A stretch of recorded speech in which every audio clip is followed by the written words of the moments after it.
Good evening, ladies and gentlemen, and welcome to another edition of Seekers of the Supernatural. I'm your moderator, Tony Sparrow. Tonight we have two special guests with us, along with your hosts, Ed and Lorraine Warren. Tonight we have Dr. Joe Klemick and Jennifer Benever, who are psychic investigators who will be talking about two haunted cases that are active right now as we speak. What I'd like to do is start out with Ed, if I may, and ask Ed about the house that is in Trumbull, Connecticut. Trumbull, Connecticut, yeah. This is a very interesting case in that there's three young ladies that live there and the mother. And it seems that a murder was committed many years ago. I'd probably 35, 40 years ago. And what they see is the apparition or ghost of a young girl. And the mother has been seen that she's one time been in the bedroom and she turned around, she felt there was a presence there. And here's this girl, she's looking at her, she's around 15 years old, and she's smiling and she's very happy. And then she just disappeared. Well, the mother never said anything about this. And the next sighting was in the garden. She was working out in her garden and she felt a presence again. She turned around and here's this young girl again looking at her and looking very happy. And then she just disappeared.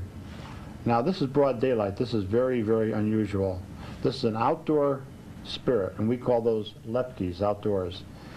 So the next sighting was one of the daughters, a young girl, I guess she was around 18. She was in her bedroom, she was puttering around doing homework or something, and all of a sudden she felt a presence. And she looked around and here's that same girl.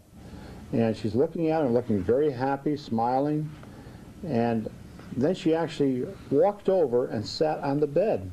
And I believe there was a conversation between them. There was a conversation between the two of them, and then this dark form, who we believe to be the person who had perpetrated it, of this man, and the girl ran and hid in what was at that time a closet, but is no longer a closet today, Tony.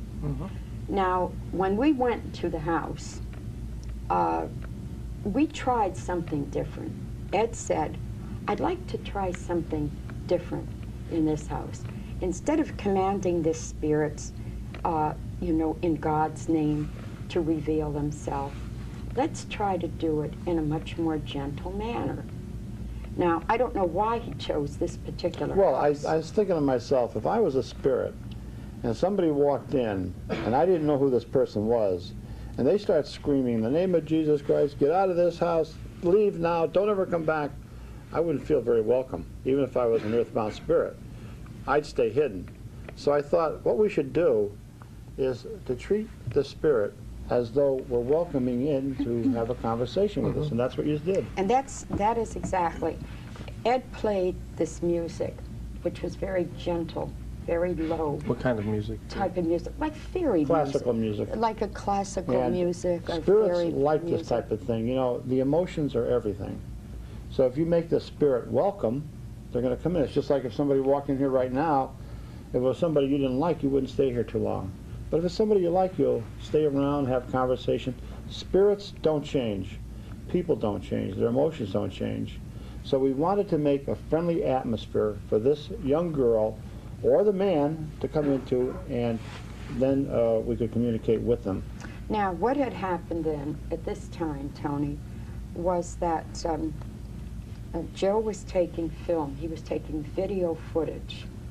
Now, we had noticed, both Jennifer and I and one of the other people, one of the other researchers who were with us, noticed that one particular area of this house was not a comfortable area. I just wanted to add this, that we decided to go back there, and Joe and Jennifer and a couple of other people came as investigators from the New England Society for Psychic Research, and we had cameras all set up, we had recorders all set up, and the idea was to try and get some film showing ghostly phenomena, such as electromagnetic energy or ghost globules, or maybe even a face or a full figure.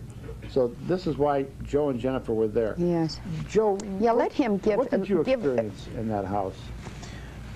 I didn't experience much. I'm the cameraman and the audio man right. in many instances, but in that house, I think that one of the most striking things to me was when you were playing that music, and Lorraine and Jennifer were sitting at the table. Mm-hmm.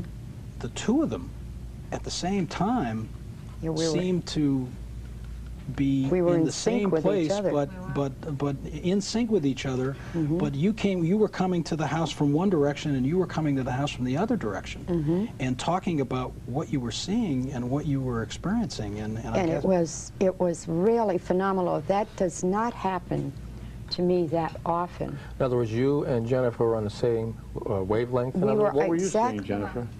I was approaching, Lorraine had begun by talking about the house back many years ago when this incident occurred. Mm-hmm.